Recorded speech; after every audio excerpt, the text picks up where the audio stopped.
우리 사랑하는 성도님들, 지난 한 주간 잘 지내셨습니까? 저도 역시 우리 성도님들 기도해 주셔서 건강하게 또 한 주간 잘 지내고 오늘 말씀을 전할 수 있게 되어서 감사하게 생각을 합니다.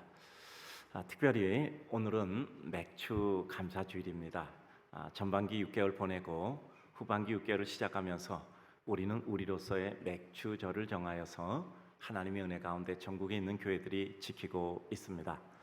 특별히 맥주절에 관해서는 출애굽기 23장 16절을 보면 맥주절을 지키라, 이는 내가 수고하여 밭에 뿌린 첫 열매를 거둠이라 라고 말씀합니다. 신명기 16장 10절을 보면 내 하나님 여호와 앞에 칠칠절을 지키라 말씀하십니다. 맥주절은 히브리어로 거두어 수확하는 절기라는 뜻입니다. 후에는 칠칠절 혹은 오순절로도 불리움 받았습니다. 칠칠절은 이때가 보리 수확의 첫 단을 하나님께 드린 초실절로부터 시작해서 7주간의 곡물 추수가 끝난 뒤의 시기에 해당하기 때문에 붙여진 명칭입니다. 오순절은 또한 추수기와 관계된 날로 초실절 다음 날로부터 계산하여 50일째 되는 날에 해당하기 때문에 붙여진 명칭입니다. 특별히 맥주절의 절기는 그 목적이 있는데 하나님의 은혜로 수확을 거두게 되었다는 사실을 깨닫고 첫 번째 수확을 끝낸 후의 기쁨 속에서 그 수확을 가능케 하신 하나님께 봉헌을 드렸던 축제의 절기입니다. 이 날은 또한 기쁨의 날로 형제, 자매, 이웃 모두가 모여 주변 사람들과 더불어 하나님께 감사의 축제를 드렸습니다. 더욱이 이 날은 예수님께서 모든 백성의 부활의 첫 열매가 되셔서 부활하시고 승천한 이후에 성령 강림을 기념하는 오순절 성령 강림절로 승화 발전되게 되었습니다. 우리가 성령 충만 받은 이 제자들에게 오순절 성령 충만이 임하였다라고 말한 그 오순절이 되는 것이죠. 구약의 절기가 시작되는 그리고 진행되는 이와 같은 시대와는 다른 시대 속에 우리는 살고 있습니다. 그러나 다른 문화와 문명 속에 살고 있다 할지라도 하나님께서 말씀하신 절기의 원리와 의미는 우리 삶 속에 적용되어져 그 정신이 계승되므로 하나님의 백성으로 우리는 살아가고 있는 것입니다. 진리는 적용이라는 것을 통해서 그 역사의 유구함을 유지하고 있습니다. 따라서 다른 시대, 다른 문화, 문명 속에 살고 있어도 그 내용이 가지고 있는 적용을 통해서 우리 삶 속에 실제로 계승되어 가고 있는 것이죠. 오늘 우리는 이런 맥주절을 맞이하여 하나님의 은혜를 생각하며 우리 믿음 안에서 이루는 삶의 기쁨과 은혜를 누리고자 합니다. 하나님께 받은 은혜의 수확에 대한 감사, 그리고 이것을 함께하는 확장의 나눔, 이와 같은 것들이 가지고 있는 절기의 기쁨인 것입니다. 특별히 구약의 모든 역사를 보게 되면 항상 은혜를 회복하는, 하나님의 말씀을 회복하고 그들이 하나님 앞에 신령한 삶을 회복할 때 반드시 따르는 것 중에 하나가 절기의 회복이었습니다. 절기에는 하나님께서 그들과 어떻게 함께 하셨고 어떤 은혜를 주셨다라는 것이 스며져 있고 녹아져 있기에 그들은 절기를 생각한다는 것은 하나님의 은혜를 회상하는 것이기 때문입니다. 이제 이러한 절기의 뜻인 하나님을 기억하려는 마음을 가지고 오늘부터 시작해서 몇 주 동안 성도의 영성 회복과 강화의 덕목이라는 내용을 함께 나누고자 합니다. 저에게 입당한 후에 이렇게 여러 주간 동안 신앙의 기초에 대해서 다시 보강, 그리고 다시 회상, 또 그것을 통해서 다시 다지는 작업을 진행하고 있습니다. 하나님이 우리를 부르심, 그리고 주께서 이 세상에 한 일, 그리고 우리가 할 일, 그리고 주께서 오신 죄인들을 부르러 오신 그 목적, 그리고 우리가 해야 될 죄인들을 향한 우리의 사랑의 마음 등에 대해서 생각을 해보았고, 뿐만 아니라 가장 중요한 것은 주님께서 이 세상에 오신 것은 주시기 위해서 오셨단 말이죠. 평가받고 받기 위해서 오신 것이 아니기 때문에 주님은 어떤 평가, 어떤 상대에서 오는 나에게 오는 반응과 상관없이 주심 자체로 그 사역을 완성하셨던 거죠. 따라서 우리도 이 세상에 살아가면서 주님께서 하셨던 그 사역까지, 즉 무엇인가를 줌으로 반응에 대한 상관이 없이 우리 마음의 기쁨과 감격을 삼고 우리 삶은 끊임없이 우리의 것을 주고 완료하고 완성하는 삶이 되기를 생각하였습니다. 이제 또 몇 주간 동안 그에 더하여 새로운 예배당 입당을 기하여 1년 반 가까이 진행되었던 코로나 전염병으로 인해서 혹시라도 지쳤을 우리의 믿음, 우리의 영성 회복과 강화를 위한 믿음의 덕목들을 살펴보고자 합니다. 우리들이 살다 보면 삶을 패턴화로 우리가 구별해 보면 삶의 모든 것들이 아주 단순 요약이 됩니다. 성도들이 이제 기도 제목 이렇게 써내시는 걸 가지고 제가 목사로서 기도하잖아요. 그런데 여러 가지 다양한 표현은 있지만 그것을 형태별로, 패턴, 유형별로 살펴보게 되면 몇 가지로 요약이 됩니다. 첫째, 건강을 위해서; 둘째, 경제적인 생활을 위해서; 세 번째, 관계를 위해서; 넷째, 자녀를 위해서 혹은 가족을 위해서; 그 다음에 하고 있는 일과 성취와 그 꿈을 위해서. 몇 가지 패턴별로 유형이 나뉘어져요. 그런 것처럼 우리 삶도 여러 가지 다양한 여러 가지 단어로 표현되는 많은 삶의 양태가 있지만 그것을 패턴별로 정리해 보면 몇 가지로 우리들에게 정리가 됩니다. 따라서 우리가 하나님의 은혜의 덕목으로 이와 같이 몇 가지 유형을 파악하여 그것을 우리가 같이 말씀 가운데 생각해 보아 우리가 하나님의 은혜 가운데 어떻게 주의 뜻과 은혜를 이룰까를 생각해 보는 몇 주간이 되고자 합니다. 오늘은 은혜의 수용입니다. 즉 하나님의 뜻을 받아들임입니다. 살다 보면 어려운 일이 있습니다. 마음의 소원이 있을 때 있죠. 그런데 내 소원에 있다고 내가 하나님께 기도한다고 그 모든 것이 내 눈앞에서 당장 바뀌어지지 않습니다. 뜻대로 되지 않아 답답할 때 있습니다. 그러나 그때 우리는 하나님의 거절이나 침묵이라고 느껴질 때가 있습니다. 그러나 그때 우리에게는 그것은 옳은 평가는 아니고 어떻게 마음 수습하고 어떻게 삶을 지속하고 유지할 수 있을까를 생각하는 것이 더 유익합니다. 삶이란 내 마음에 들고 내 뜻대로 이루어져야 살아가고 잘 살 수 있는 것은 아닙니다. 왜냐하면 때로는 하나님의 뜻과 내 뜻이 다를 수가 있습니다. 왜냐하면 내가 하나님의 뜻을 다 알 수가 없기 때문에 하나님이 어떤 뜻을 가지고 우리에게 베풀어 인도하셨다 할지라도 그 뜻을 우리가 잘 해석하지를 못하는 거죠. 내 가지고 있는 모든 사고체계와 지식의 체계로 하나님의 모든 뜻을 다 파악하여 이해할 수 있다면 하나님과 우리는 동격의 수준입니다. 즉 우리로서는 도저히 풀 수 없는 난해한, 그러나 하나님의 더 큰 뜻이 있기에 우리는 그 하나님을 섬기고 하나님께 우리를 의탁하게 되는 것입니다. 그리고 하나님의 뜻을 미처 파악하지 못해서 하나님의 역사를 아름답게 알아차리지 못해 고통으로 느낄 때가 있는 거죠. 하나님은 보석을 주셨는데 우리는 그 보석을 보석으로 알아차리지 못하고 길가의 돌멩이로 우리는 알아차리고 그것이 필요 없다 생각해서 버리는 경우도 얼마든지 생각할 수 있죠. 사람들에게는 우리들에게 해득과 해석이라는 방법을 통해서 우리가 가지고 있는 모든 것에 대한 의미를 부여하고 가치를 부여하게 되기 때문입니다. 이런 우리 인생이 어떻게 우리 삶의 일들, 사람 그리고 상황을 어떻게 수용, 즉 은혜로 받아들이고 인정하여 우리 삶을 바르게 이끌 수 있는가 하는 것을 생각하고자 합니다. 오늘 본문에서 사도 바울은 고백합니다. 그는 많은 영적인 체험을 했습니다. 그리고 많은 고난을 받았고 그 가운데도 하나님의 역사를 이뤘습니다. 그런데 이와 같은 하나님의 일을 하고 있는 동안에도 그는 여러 가지 비난도 받고 고난도 받았죠. 그러나 그럼에도 불구하고 그는 그것을 이겨냈습니다. 그런데 그런 와중에도 그가 가지고 있는 견디기 어려운 한 가지가 있었던 거예요. 그에게 가시가 있었습니다. 일설에는 그의 건강, 안질이라고도 하고 간질이라고도 하고 확인되지 않은 여러 가지 것들에 의해서 이와 같이 전파는 됩니다. 그는 이와 같이 그의 약함을 가지고 있음에 대하여 하나님께 간곡히 겸손한 마음으로 은혜를 구하여 낫기를 소원합니다. 그러나 3번이나 반복된 기도 속에서도 하나님이 그에게 주신 은혜는 그것을 낫게 하신 은혜가 아니었습니다.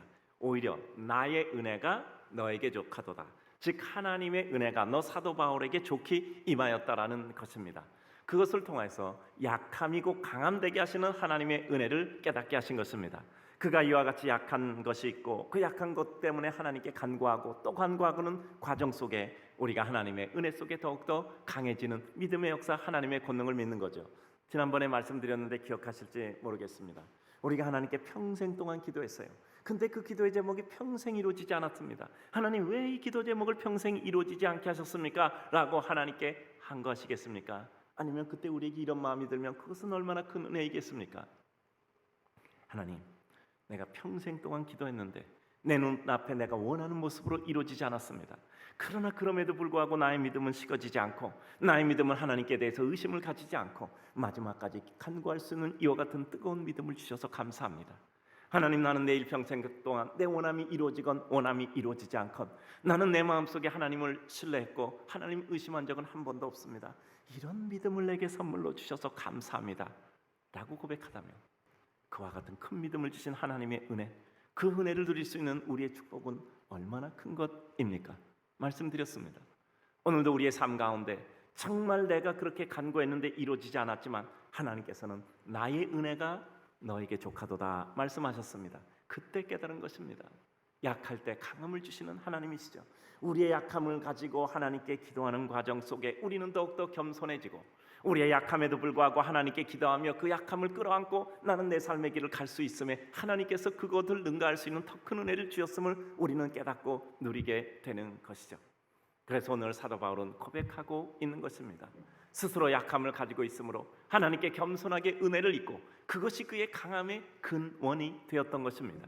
그는 육신의 가시를 가지고 3번이나 간구했음에도 불구하고 치료 대신에 은혜가 족하다는 말씀을 들음으로 말미암아 이제까지 하나님께서 그에게 진정한 약함으로 강함의 힘의 근원이 됐던 것을 고백합니다. 우리의 삶 가운데 어떤 소원이 이루어지지 않음을 좌절의 근거로 보지 않고 오히려 하나님의 은혜의 역사를 체험할 수 있는 축복의 근거로 본다면 우리 인생은 또 다른 삶의 해석이 이루어집니다. 우리 삶에도 이런 내 생각, 계획, 기도 응답과 다른 일이 있을 때 우리는 어떻게 해야 될까요? 아브라함이 믿음의 조상이 된 것은 25년이나 기도해서 이삭을 선물로 받아서 믿음의 조상이 된 것입니까? 성경은 그렇게 말하지 않습니다. 25년이나 끈질기게 기도하고 낙심하다 하나님께서 끝까지 그를 인도하셔서 이삭을 얻어서 그가 믿음의 조상이 된 것은 아닙니다.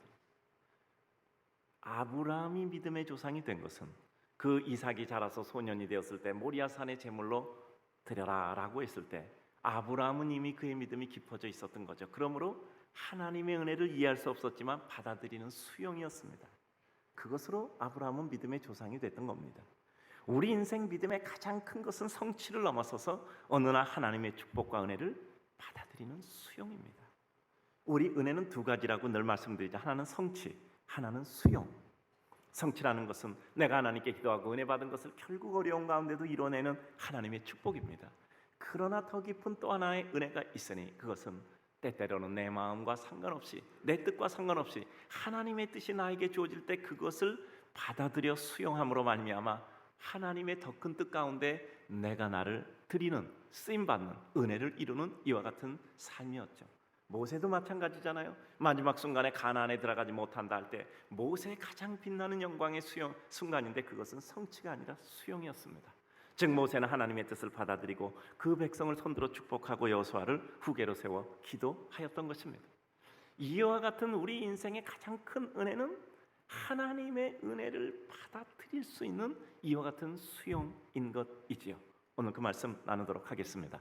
먼저 인생의 소원, 소망과 성취 여부와 그에 대한 우리의 해석입니다.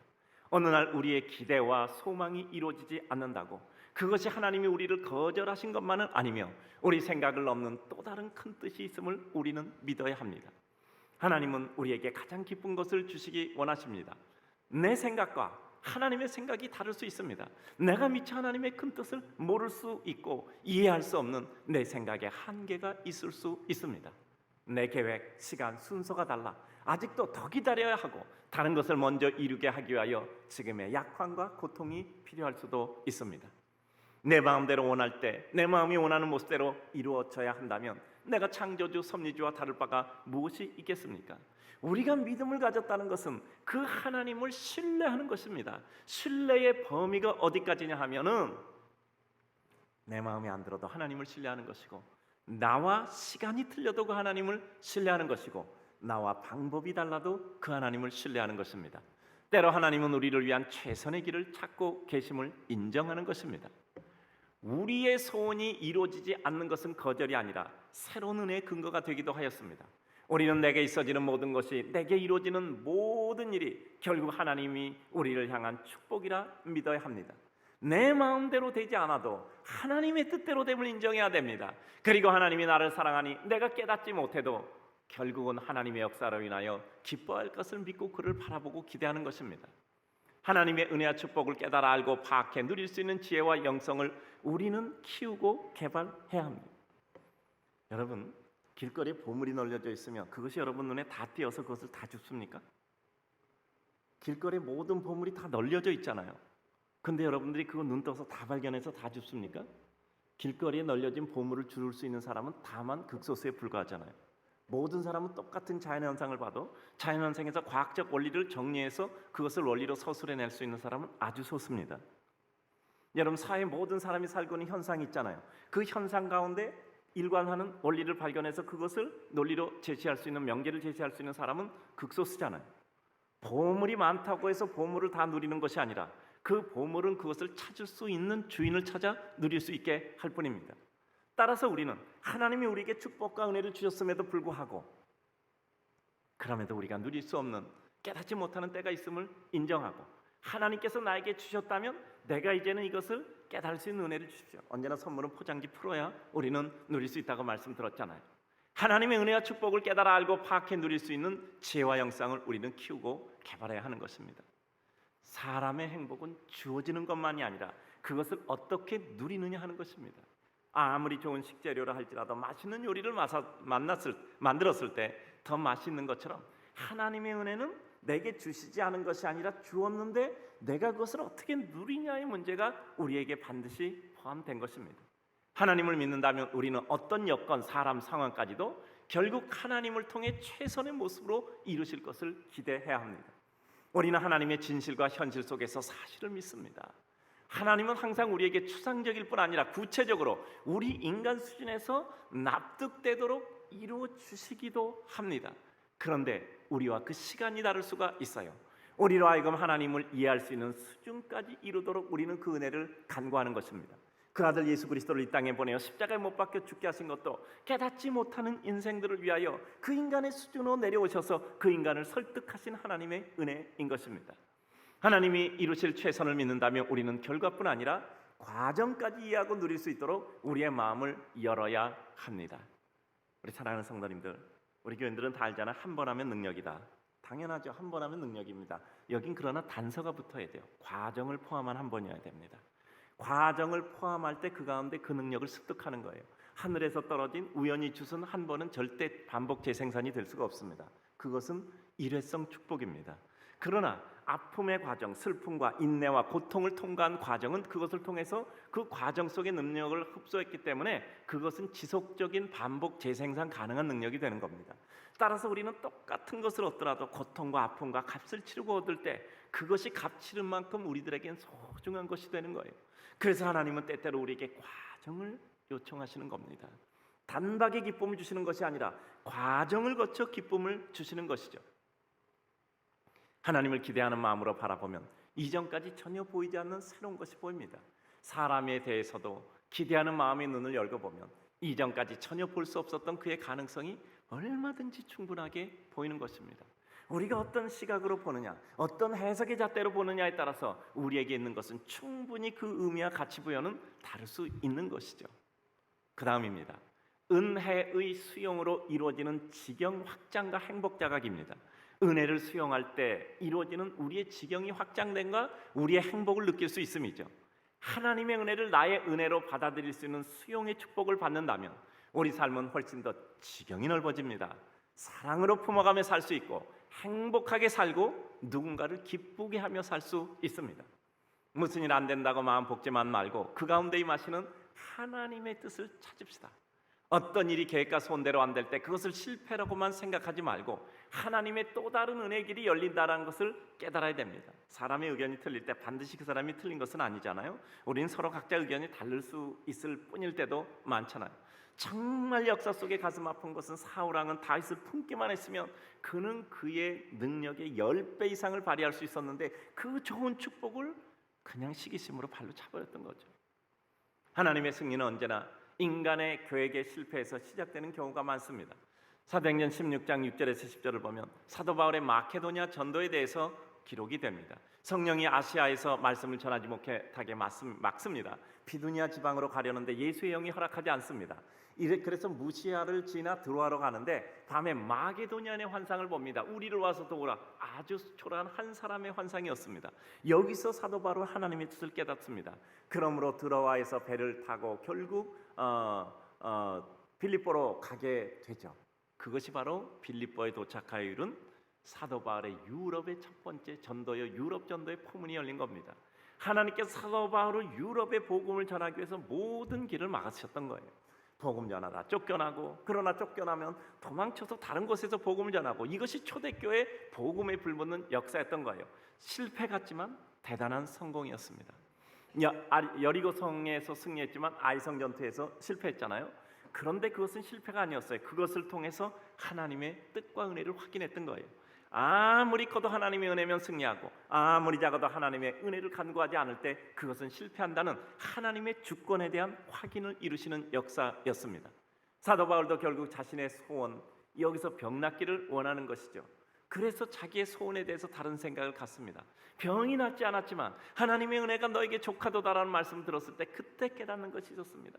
내가 약할 때가 곧 강함이구나. 내가 약할 때 하나님께 간구하고 그 간구를 통해서 내 영성이 더욱더 뜨거워지고 내가 하나님의 은혜를 간구하며 더욱더 겸손해지고 그 겸손함이 내가 가지고 있는 유령함의 날카로움을 보완하는구나. 늘 말씀드리잖아요. 여러분 탁월하셔야 됩니다. 누구를 돕는데 탁월이 없으면 도울 수 없습니다. 뭔가 있어야 돕잖아요. 근데 그 탁월을 보호하는 게 뭐냐면 겸손이란 말이에요. 겸손을 한 손에 쥐지 못하면 탁월함은 십자포화를 만나서 추락하고 맙니다. 절대 올라가지 못해요. 하나님이 우리들에게 탁월함을 주시되 겸손함이라는 것을 주어서 탁월함을 보호하시는 거예요. 그래서 그것을 유지하시는 거예요. 내게 이 겸손함이 사라지면 이 탁월함도 동시에 사라질 수밖에 없는 논리입니다. 우리 사랑하는 성도님들, 병이 낫지 않음으로 인해서 더 큰 것을 깨달았어요. 오늘 우리가 낙심될 때 있잖아. 내 주머니에 돈이 한 푼도 없고 이거 웬 쓸데없는 돌멩이만 가득 들어있어. 그래서 낙심하고 있었어요. 아무리 기도해도 돈은 한 푼도 안 생기는 거야. 근데 어느 날 깨닫고 보니 내 주머니에 뭔가 이 돌이 굉장히 좀 이상한 것 같아. 그래서 나중에 보니까 다이아몬드였어요. 이 사람 얼마나 행복하겠습니까? 다시 얘기해 볼까요? 여러분 자식들 있죠? 공부 못한다고 돌멩이라고 하지 마세요. 돌멩이 중에서 제일 단단한 돌멩이가 다이아몬드입니다.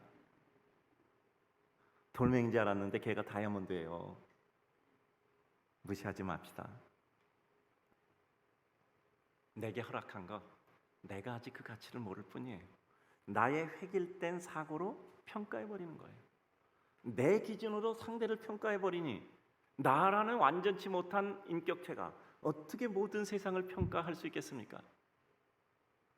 언제까지 작은 잣대로 인생을 재고 살겠습니까? 이 마정기 시의 바람의 말이란 시에 나오는 내용이잖아요. 언제까지 내 인생의 작은 자로 그 모든 걸 재고 살겠어요? 그래요.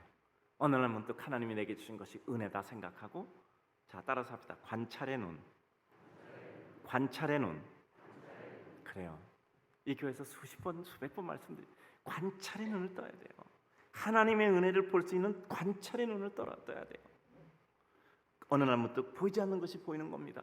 이게 은혜였구나. 이게 내 슬픔인 줄 알았는데 내 작품을 이룰 수 있는 최고의 소재였구나. 이게 아픔인 줄 알았더니 이게 나에게 능력을 주는 하나님의 은혜의 근거였구나 라는 것을 깨닫게 되는 겁니다. 어느 날 내가 누렸던 슬픔, 그것이 내 인생의 최고의 기쁨이고 환희임을 우리는 아직 몰랐던 거예요. 근데 어느 날 보니 그것이 내 인생을 빛낼 수 있는 가장 빛나는 보석이었던 것이죠. 하나님의 뜻을 받아들임으로 우리의 지경을 더 넓히고 하나님의 축복의 역사를 더 크게 체험해야 합니다. 하나님의 뜻을 받아들이면 마음이 편안해지고 우리는 더 큰 역사를 이루게 되는 겁니다. 하나님의 뜻을 받아들인다는 것은 우리 인생의 삶에서 인간을 받아들이고 용납하는 것이라는 것을 깨닫습니다. 하나님의 뜻의 수용은 결국 인생에 대한 수용이에요. 이해할 수 없는 지루함, 정말 내 인생 이렇게 살아도 되나 하는 내 주변의 남편, 내 가까이 있는 아내, 어느 날 문득 그가 돌멩이인 줄 알았는데 보석이라는 것을 깨닫게 되는 순간 우리 인생에는 햇빛이 드는 겁니다. 그래요. 어느 날 자식이 내 앞에 너무 소중하다 생각될 때, 나를 괴롭히는 줄 알았는데 나에게 보석이라고 생각할 때, 그가 나를 바로 잡아주고 있고 나를 겸손하게 만들고, 그리고 나로 하여금 내 인생을 깨닫게 해주는 하나님의 은혜라고 생각할 때 우리 인생 갑자기 몇 계단을 넘어 몇 층을 붕하고 뛰어 올라가는 겁니다. 여러분 아시죠? 자식 키워보면서 느끼죠? 야, 정말 내가 이렇게 무능하구나. 내가 할 수 있는 게 정말 없구나. 여러분, 내가 낳고 내가 그냥 정말 키웠고 내 모든 것을 다 준 자식임에도 불구하고 그 자식들이 우리 마음대로 되나요? 그때 우리가 느끼잖아요. 정말 내가 아무것도 아니구나. 내 자식 하나 내가 바로 키우지 못하는 내가 정말 아무것도 아니구나라는 것을 느끼게 되잖아요. 한 줄 문장 깨닫고 단어 하나 받아들이면 우리 인생이 바뀌잖아요. 그래요. 요즘 참 감사한 것은 우리 성도들이 한 말씀 한 마디 이렇게 하시는 걸 보면요, 그게 정말 귀에 거슬리는 것이 아니라 정말 고마운 말로 받아들여져요. 그리고 어떻게 해서든지 그분들이 하시는 말씀을 어떻게 해서든지 이렇게 좀 잘 들어드려야 되겠다라는 마음이 꼭 들고는 합니다. 그리고 우리 교육자들 분들 보면요, 정말 제가 목사로서 정말 무슨 교회를 할 수 있나? 저도요, 이게 나이가 들면서 할 수 있는 일의 범위가 점점 작아지더라고요. 그래서 제가 늘 우리 저희 교육자분들께 그런 얘기하거든요. 여러분들 없으면 난 아무것도 못한다. 이건 근데 미사 여구가 아니라 진실입니다. 정말 그렇더라고요. 그렇게 생각하면 너무 큰 은혜가 있어요. 저는 제 영성의 상태를 어떻게 제가 이렇게 잘 되냐 하면, 우리 부목사님들 설교하실 때 제가 은혜 받고 충만해지면 제가 영적 상태가 좋은데요. 근데 우리 부목사님들 설교하는데 내가 은혜 받고 못 받고 있으면 나는 아주 바닥이야. 저는 그렇게 생각합니다. 그래요. 이 민족과 백성들을 생각할 때, 야, 정말 이 백성 형편없어, 이렇게 생각하는 것은 정말 우리 마음이 바닥인 겁니다. 그래도 긴 역사 속에 없어지지 아니하고 그 역사의 능선을 타고 그 고난 가운데 살아남은 이와 같은 백성들, 정말 놀랍잖아요. 그런 가운데 하나님께서 이 백성을 통해서 하나님의 은혜를 이루시는 걸 생각하면 정말 사랑해야 될 백성이라는 생각을 가지게 되잖아요. 우리 주변의 사람이 버리고 싶은 남이 아니라 품고 싶고 가고 싶은 내 식구라는 생각이 들 때 우리는 감사가 있는 것이죠. 여러분, 우리가 얼마나 큰 은혜를 받았는가 생각해 볼까요? 병 들었다 기적적으로 낫는 것보다 더 큰 축복은요, 병 안 들은 겁니다. 여러분, 15층에서 떨어졌는데 하나도 안 다치고 살아나는 것보다 더 큰 기적은요, 안 떨어지는 기적이에요. 여러분, 우리 일상의 기적이 가장 큰 축복입니다. 여러분, 또 말씀해 볼까? 여러분, 어디 아픈 데 있죠? 아이고, 나는 병투성이야, 병원이야. 그래서 아픈데 여기 손끝도 아프고 뭐도 아프고 다 해서 한 20군데 아프면 환자라고 얘기하겠죠? 안 아픈 데는 더 많아요. 아픈 데가 더 많습니까? 안 아픈 데가 더 많습니까? 그 생각해보면 우린 참 하나님의 은혜죠. 적어도 예배당 와서 예배드리는 분, 하나님의 축복인 줄로 믿습니다. 적어도 오늘 온라인으로 예배드리고 귀에 말씀이 들리고 눈으로 이와 같은 화면이 보이는 분들, 하나님의 축복인 줄로 믿습니다. 그래요. 나는 구하지도 않았는데 벌써 이미 누리고 있는 게 너무 많잖아요. 그래요. 왜 몇 가지 안 들어주셨는가라는 것에 실망하지 않고, 야, 내가 구하지도 않은 그 모든 것을 누리고 있네. 그래서 우리는 플러스 마이너스 계산하면 정말 당연히 결론이 나오는데 말도 안 되는 계산하고 우리는 실망하고 살잖아요. 그러므로 우리는 감사할 수밖에 없다는 생각이 듭니다. 그래요. 인생들의 모습을 보면 우린 그런 생각 들잖아요. 정말 삶이 편하지는 않다. 그러나 그럼에도 불구하고 하나님께서 우리 하나하나를 더 높은 곳에 세우시기 위하여 이와 같은 과정을 우리에게 부여해 주시는구나 라고 생각하는 거죠. 여러분, 생각해 보세요. 기도해서 안 들어진 것도 많지만 기도해서 들어진 것도 많기 때문에 우리는 오늘 이 자리에 있는 것입니다. 자, 내 삶을 하나님에 대한 평가를 하는 삶이 아니라 하나님의 은혜와 사랑을 믿어 기대하는 삶으로 구성해야 됩니다. 자, 하나님의 은혜 수용이라는 건 뭐죠? 나에게 주어진 여건, 나에게 주어진 사람, 나에게 주어진 현재의 모든 여러 가지 반응 이런 것들을 생각할 때 정말 하나님이 나에게 주셨어? 그럼 내가 평가해. 좋아, 싫어. 이건 평가잖아요. 근데 그 평가가 아니라 하나님의 은혜를 믿는 거예요. 내가 지금 조금 기분 나쁜데 근데 그래도 하나님이 주셨으니까 이건 좋은 거야. 그럼 내가 뭔가 잘못 보고 있어? 아니 근데 내가 지금 못 깨닫고 있어. 한번 찾아보자. 이와 같은 탐구적 자세로 하나님이 내게 주신 상황과 여건과 응답을 파악해 보는 것이죠. 하나님의 뜻을 내 기준으로 평가해서 좋다 나쁘다를 결정하면 때론 내 기준이 변하거나 내 기준이 주님의 뜻과 수준을 이해하지 못하는 경우 우리는 오류를 범할 수밖에 없습니다. 항상 중요한 것은 자잖아요. 이 자가 굽었는가 바랐는가 라는 것에 대해서 우리는 늘 생각해야 되는데, 즉 나의 오류의 가능성, 확신의 오류의 가능성을 생각해야 되는데 이건 우유부단하고는 다릅니다. 그거를 잊어버리는 순간 우리는 늘 흔들리게 되는 것이죠. 하나님의 뜻을 수용한다는 것은 결국 내 기준에서 하나님의 행함, 상황, 사람을 평가하고 누리는 것이 아니라 내 기준과 다른 하나님의 기준으로 옮겨가도록 나를 설득하는 겁니다. 믿음은 하나님을 설득해서 내 편으로 끌어들이는 것이 아니라 나를 설득해서 하나님의 편으로 내가 끌려가는 거예요.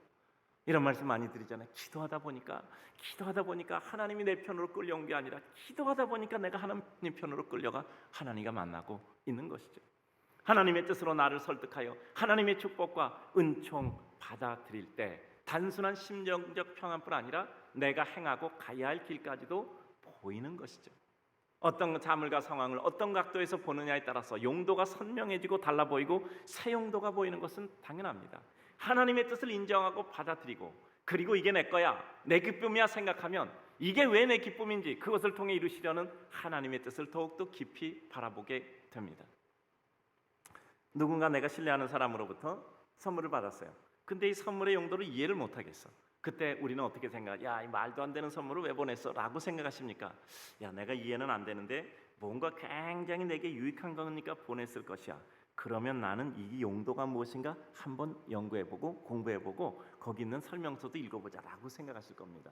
이거는요 절대 물체에 대한 신뢰가 아니라 그 보낸 사람에 대한 신뢰입니다. 하나님이 우리에게 어떤 것을 주셨을 때 왜 이런 은혜를 주셨어? 왜 내게 모자라게 주셨어가 아니라 이렇게 주셨으면 어떤 뜻이 있을 거야? 한번 그 용도를 찾아보자. 이게 우리가 탐구적 믿음이란 말이죠. 그래요. 그래서 우리는 하나님의 뜻을 수용함이란 포기나 힘풀고 될 대로 되라가 아니라 하나님의 위대한 계획 속에 포함된 나를 하나님이 어떻게 이끄시고 축복하시는가를 바라보는 기대를 주기도 한다는 것이죠. 내 아픔을 고통으로만 해석하지 않고 같은 아픔을 겪는 자들에 대한 축복의 메시지로 사용하신다 생각하면 우리는 전혀 다른 항전의 의지가 생기는 거예요. 야, 정말 너무 괴로워. 근데 문득 생각이 돼. 야, 이런 어려움을 겪을 때 어떻게 해결하는가를 하나님께서 바짝 세워서 다른 사람에게 보여주시기 위한 하나의 샘플이다라고 생각하면 나는 책임과 의무가 생기는 거예요. 늘 말씀드리지만 공적 사명이 생기면 그 사람은 강해집니다. 성공과 실패를 넘어선 더 큰 인생의 진실과 은혜의 승리를 이루게 하시는 거죠. 대표적인 것이 예수님의 십자가 사역이잖아요. 아버지여 내 뜻대로 마옵시고 아버지의 원대로 하옵소서. 할 수만 있으면 이 잔을 내게서 멀게 하시옵소서라는 기도가 이와 같이 바뀌어졌던 것입니다. 그래요. 사도들도 이 세상에 살았던 것 어려움을 겪었으나 그것이 영광이고 은총이었던 것입니다. 인생을 사는데 이런 원칙 적용해보면 달라질 수 있죠. 내 인생 망가지는 것 같아요. 그건 눈에 보이는 장면이고 근데 거기서 끝나지 말아야 돼요. 여러분, 이 장면은 분명히 여러분 들으셔야 됩니다. 자, 봅니다. 우리는 과정과 결과를 혼동하는 경우가 많아요. 여러분, 인생에 있어서 기쁨은 결국 시간의 문제입니다. 자, 봅시다. 지금은 하나님께서 우리에게 과정을 겪게 하는 시간이야. 근데 이것을 딱 잘라서 결과라고 생각하고 맺어버렸어요. 우리 인생은 실패로 끝나는 겁니다. 근데 이거는 과정이라고 생각하고 우리의 소위 말하는 러닝타임, 우리에게 있어서 가야 할 것을 더 늘려서 본다면 이건 과정이고 이것을 통해서 이룰 수 있는 하나님의 은혜가 우리들에게 있는 거죠. 저는 이런 생각합니다. 자, 따라서 합시다. 꼭 기억하고 가세요. 수용은 하나님의 시간을 받아들이는 것입니다. 자, 다시 한번요. 수용은 하나님의 시간을 받아들임입니다. 수용은 가장 중요한 것 하나님의 시간을 받아들이는 거예요. 과정이나 결과냐라는 것을 정확히 분별해야 받아들이는 겁니다. 그러므로 우리 인생의 모든 일은 시간의 문제입니다. 즉 뭐죠? 시간의 타임, 지금 시간이 뭔가? 지금 괴롭고 힘들어. 야, 내 인생 끝났어. 끝내면 실패로 끝나는 겁니다. 근데 야, 이건 내 괴롭고 힘들고 고통스러운 시간을 건너서 결국은 하나님께서 나를 통해서 어떤 일을 이룰 것이야 라고 생각하면 그 시간을 뒤로 늘려서 보면 어떻게 되죠? 이건 건너서 저기에 이르는 과정에 불과한 거예요. 근데 과정을 나의 결과로 삼아서 내 인생을 끝낸다면 그것처럼 슬픈 삶이 어디 있겠습니까? 누구하고 싸우고 다퉜어요. 야, 이제 헤어져. 뭔가 헤어지는 거예요. 근데 야, 이런 과정을 통해서 또 회복되면 더 큰 은혜가 있겠지라고 생각하고 저 뒤까지 가기로 결정한다면 그것은 실패가 아니라 하나님이 주신 더 큰 은혜예요. 우리의 삶이라는 것은 결국 시간을 어떻게 해석하느냐의 문제입니다. 수용도 마찬가지입니다. 하나님의 시간을 받아들이는 거예요. 하나님의 뜻을 받아들이는 거예요. 내 때가 과정인가? 내 때가 지금 결과인가? 그것을 구별하는 것입니다. 마지막입니다. 하나님의 뜻을 수용의 은혜로 받아들일 수 있는 축복의 길이에요. 그렇다면 우리는 어찌함으로 이러한 하나님의 은혜를 은혜 그 자체로 받아들일 수 있는 수용의 심정으로 받아들일 수 있겠는가 하는 것입니다. 하나님의 섭리를 믿고 기대하고 합력하여 선을 이루시는 은혜를 확신해야 돼요. 하나님을 믿어야 되는 겁니다. 나를 믿지 말고 하나님을 믿고 하나님을 설득하는 게 아니라 나를 설득해서 하나님 편으로 가야 되는 거예요. 사람은 현실의 상황만 보면 흔들립니다. 믿음이란 현실을 넘어선 하나님의 뜻과 섭리를 바라보는 거예요. 늘 말씀드립니다. 눈앞을 바라보고 결정하면 백전백패예요. 단 한 번도 이길 수가 없습니다. 저 끝까지 갈 때 이 상태는 절대 그대로 유지되지 않기 때문이에요. 믿음은 하나님의 뜻과 섭리로 확신하는 것과는 다른 현실이 어떻게 바뀌어지는가를 믿음의 눈으로 기대하며 바라보며 진행하는 것입니다. 믿음의 확신은 모든 흔들림과 충격을 흡수하기에 충분한 능력입니다. 그래요. 흔들림이 있죠. 흔들죠. 충격을 받죠. 근데 그것을 흡수할 수 있는 충분한 능력이 뭐죠? 믿음에 대한 확신이란 말이에요. 확신만 있으면, 자 보세요. 어떤 사람이 나에게 화를 냈어. 어떤 사람이 나에게 대해서 난 너 못 믿어라고 얘기했어. 근데 여기서 결정되는 거잖아. 그럼에도 불구하고 내가 저 사람을 믿어. 그래, 저 사람 저렇게 있지만 저 사람 그래도 날 좋아해. 그래도 나에 대해서 사랑해. 그래도 나에 대해서 지금 화가 나고 저 상태가 좋지 않아서 그래서 그런 거지. 저 사람 나에 대한 정말 이런 신뢰가 있어 라고 믿으면 그 순간 넘어갑니다. 못 넘어가면 그걸로 관계는 끝나는 겁니다. 그 관계 안의 끝은 내 인생의 절대적인 수많은 각각의 분야에서 영향을 끼치는 겁니다. 한순간은 인생의 전체 모든 영향을 끼치는 거예요. 그래서 우리들에게 신뢰라는 것은 너무 소중한 거예요. 그래서 우리는 어떻게 하죠? 믿어주는 겁니다. 믿음은 믿어져서 믿는 게 아니라 믿어줌으로 믿어주는 거예요. 더욱이 하나님께 대한 믿음은 절대적인 신뢰예요. 나에게 주신 것을 내 마음으로 판단해서 옳다 틀리다 좋다 나쁘다 판단하는 것이 아니라 하나님께서 나에게 주신 것은 모든가 옳은 것이야 라고 전제하고 어떻게 그것을 내가 찾아낼 수 있을까를 탐구할 때 우리 인생에 하나님의 뜻이 보이는 것이죠. 믿음은 하나님의 뜻과 섭리를 확신하는 것과는 다른 현실이 어떻게 바뀌어지는가를 기대하며 바라보고 진행이라고 말씀드리잖아요. 그리고 그 모든 충격을 흡수하는 겁니다. 자, 우리 믿음의 가장 큰 승리는 곧 나 자신의 변화잖아요. 내 눈앞의 현실이 바뀌는 것보다 더 큰 변화 축복은 내가 바뀌는 거예요. 늘 말씀드리잖아요. 백화점에 가서 뭐 하나 가져라, 뭘 가질까 고민할 필요 없어요. 보석상에 가서 큰 좋은 보석 하나 가져오면 돼. 그거 하나 팔면 모든 거 내가 원하는 거 다 살 수 있으니까. 이게 본질이라고 늘 말씀드리잖아요. 우리는 본질을 선택해야 돼요. 내가 행복해지는 본질은 뭘까요? 요 사람 바뀌고 요 일 바뀌고 요 상황 바뀌고 그러면 행복해질까요? 안 바뀐 건 어떻게 해요? 행복해지려면 이 모든 것을 바꿔볼 수 있는 내가 바뀌면 되는 거예요. 그 모든 것을 다 바꿔서 볼 수 있는 내가 바뀌면 이 세상이 다 바뀌는 거란 말이에요. 이게 본질입니다. 결국 수영이란 세상이 변해서 그 순간이 변해서 내가 행복한 것이 아니라 그 어떤 순간과 상황과 여건과 인생을 만나도 내가 나를 적용해서 나 자신이 바뀌어서 그 어떤 경우도 기뻐하고 행복할 수 있는 무한한 능력이에요. 얼마든지 당신 흔들어라. 나는 그래도 내가 바뀌어서 그것을 다 흡수하고 수용하겠다. 얼마든지 세상 바뀌어라. 나는 그 바뀌는 세상보다 더 민첩하게 하나님의 은혜로 내가 그 모든 걸 받아들일 수 있을 만큼 바뀔 수 있는 속도와 그리고 마음의 여유를 가진다 라고 생각하면요, 세상 바뀌어도 두렵지 않습니다. 여러분, 내가 바뀔 수 있는데 뭐가 문제예요? 세상 바뀌는 게 뭐가 문제입니까? 그 사람이 바뀌는 게 뭐가 문제입니까? 내가 바뀔 수 있는데. 결국 수용이란 나를 설득해서 하나님께 나아가는 은혜란 말이죠. 세상을 바꾸는 능력을 능가하는 나를 바꾸는 능력이 수용의 은혜와 능력입니다. 결국 이 세상을 살아가는 기본적인 출발점의 바른 확보가 인생을 결정합니다. 나 하나 행복해지기 위해서 산다면 결국 우리는 허우적거리고 최종적인 기쁨을 살 수가 없어요. 우리 그것을 이룰 수 있는 사람이 세상에 몇이나 되겠습니까?